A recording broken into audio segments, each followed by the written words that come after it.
Hey, this is my Dragonfly in Amber book review on Melissa Elise TV, so stay tuned.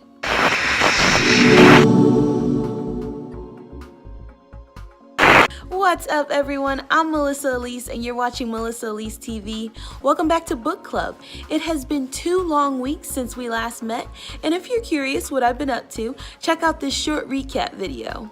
We are finished Dragonfly in Amber, so this week we'll be reviewing week 3, 4, and 5's reading. And since we have so much to cover, let's jump in with a recap of the last 24 chapters.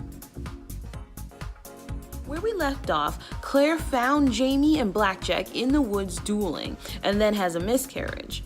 Chapter 25 picks up with Claire in the hospital with Mother Hildegard and Master Raymond doing their best to save her life. Raymond performs this slightly odd miracle but heals Claire, and after weeks in the hospital, Louisa comes and takes Claire to her country estate for further recovery.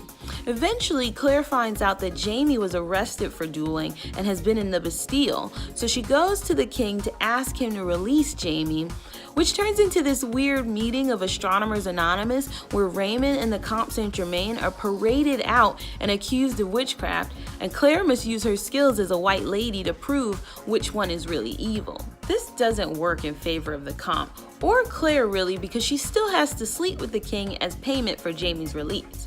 Claire later finds out from Fergus that Blackjack molested him, which provoked Jamie to break his promise to wait to kill Blackjack. Jamie eventually comes for Claire in the countryside, and they have one of the best reconciliations I've ever read. Then from chapter 30 on to 34, Claire and Jamie return to Scotland and settle back into life at Lollybrook, but only for a brief moment before Charles Stuart's treasonous letter arrives with Jamie's name signed for him. Even though the Highlander army does have a few victories at the start, it's really downhill from here in terms of where the story is heading for Claire and Jamie. There's the reappearance of Alex Randall, who is near dying, and Blackjack propositions Claire to care for him in exchange for information about the English army, which she accepts. We're also introduced to a few new characters in the form of Jamie's extended family, his grandsire, Lord Lovett, and Lovett's son, Simon Fraser. Mary Hawkins also returns to care for Alex Randall. Mary is really the most unexpected character in this book. No one ever expects to see her, she just kind of shows up. It always makes sense why she is wherever she is, but it's always a little bit of a shock to see her. Like later when Claire is taken by the English and brought to the Duke of Sandringham's house, Mary is there, of course, because the Duke of Sandringham is her godfather, and he's seeing about another marriage arrangement for her. Hugh Monroe reappears to inform Jamie where Claire is, but is killed by Sandringham's men. Jamie, of course, does rescue Claire, and Mary runs off with them, but not before we find out that it was the Duke that tried to kill Jamie in Paris and Claire when she was attacked. But Jamie and Morta get their just revenge by killing the men responsible. When they return to Edinburgh, Alex has Blackjack wed Mary, who was pregnant with Alex's child. Things have already been going downhill at this point, but they go from bad to worse as everyone is starving, and the Highlander army resorts to eating their horses.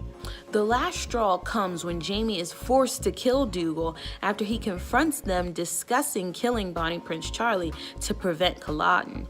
Jamie turns to his last resort and takes Claire back to Craignadoon. This concludes Claire's story to Brianna and Roger, after which she confesses that she hated Brianna before she was born for being the reason that she had to leave Jamie.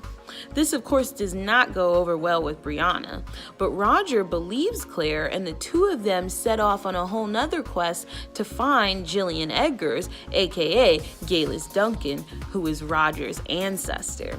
This quest ends at Craignadoon as Galis goes through the Standing Stones, leaving no doubt to Claire's story. Dragonfly in Amber wraps up with Roger telling Claire that he's found proof that Jamie did not die at Culloden. Whew, that was a lot, but we did it. So what did I think of book 2? There are so many things I like about the latter half of this book. Overall, I'd say Diana dives deeper into the love between Jamie and Claire, which is so beautiful but raw.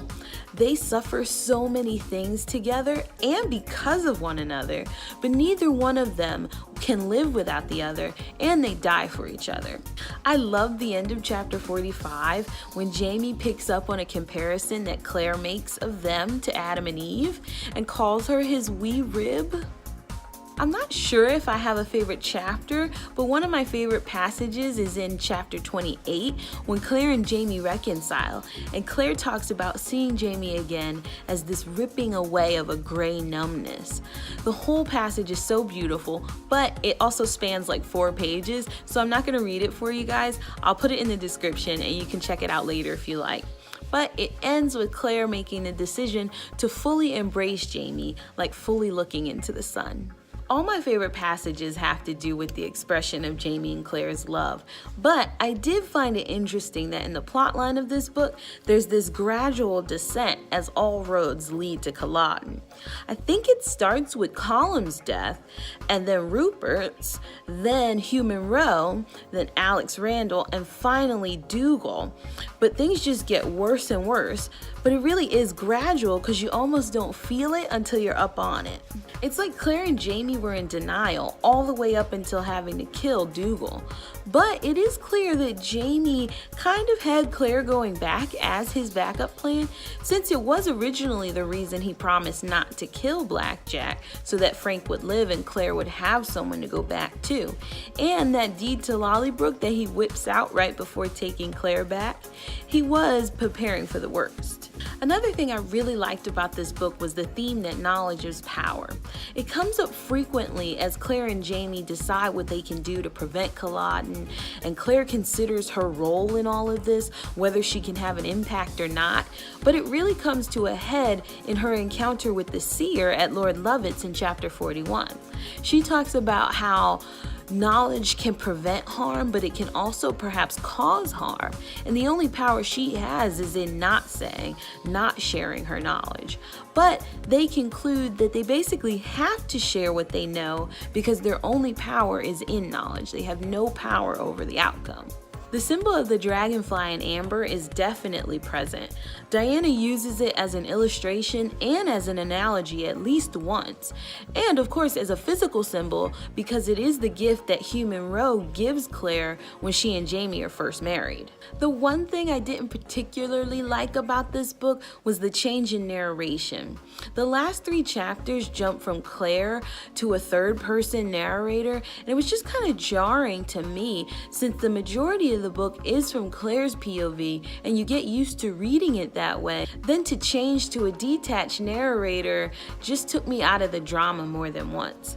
I did look back and see that in the beginning the third-person narrator is present, but it really does feel like it's Roger's POV, especially as it follows his actions. But it's something in how Diana wrote the last 3 chapters that makes the narrator stand apart from the characters more noticeably. Of course, as a whole, I really enjoyed this book.